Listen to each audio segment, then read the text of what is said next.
नमस्कार दोस्तों, मैं हूँ डॉक्टर शोभा गर्ग और मैं आज आपको एक बहुत ही इम्पोर्टेंट सवाल का जवाब देना चाहती हूँ। और वो सवाल है कि क्या हर इनफर्टिलिटी केस में आप आईवीएफ की ही सलाह देते हैं?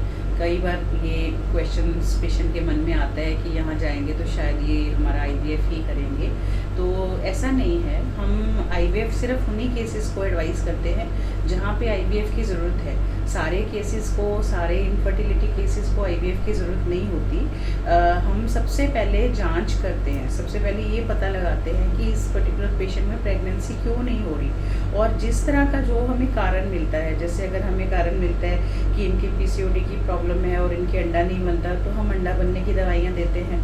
बहुत सारे केसेस को सिर्फ अंडा बनने की दवाई से ही प्रेगनेंसी हो जाती है। या अगर हमें लगता है कि इनकी ट्यूब्स चेक होनी चाहिए, ट्यूब्स बंद होने का अंदेशा लग रहा है, तो हम उनकी ट्यूब्स चेक करते हैं, वॉश करते हैं, उससे भी प्रेगनेंसी हो जाती है। कई बार थोड़ी वेजाइनल इन्फेक्शन के कारण प्रेगनेंसी नहीं हो रही होती, तो उसका ट्रीटमेंट देने से प्रेगनेंसी हो जाती है।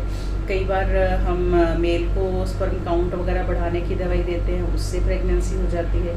कई बार थोड़ी बहुत प्रॉब्लम हो तो हम आईयूआई करते हैं, कई बार उससे प्रेगनेंसी हो जाती है। और कुछ केसेस होते हैं जहाँ पे सिर्फ आईवीएफ ही काम करता है, उन्हीं केसेस को आईवीएफ की सलाह दी जाती है। और ये केस जनरली वो केस होते हैं जहाँ पे या तो ट्यूब्स बिल्कुल बंद हैं, या हस्बैंड की स्पर्म काउंट बहुत ही ज़्यादा कम है जिसमें दवाइयाँ भी काम नहीं कर रही हैं, या अगर लेडी की एज बहुत ज़्यादा हो गई है, या बहुत लंबा समय हो गया है, रोज़ दवाइयाँ पे दवाइयाँ लिए जा रहे हैं पर उनको किसी चीज़ से कोई फ़र्क नहीं पड़ रहा, तो अंततः हम आईवीएफ की सलाह देते हैं। तो यानी कि अगर हमारे पास 100 इनफर्टिलिटी केस आते हैं तो उसमें से समझ लीजिए कि 80-90 तो बिना आईवीएफ के ही ठीक हो जाते हैं।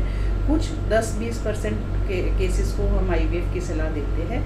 और इसलिए ऐसी सोच ना रखें कि यहाँ आएंगे तो क्योंकि यहाँ आईवीएफ होता है तो सभी का आईवीएफ होगा, ऐसा नहीं है।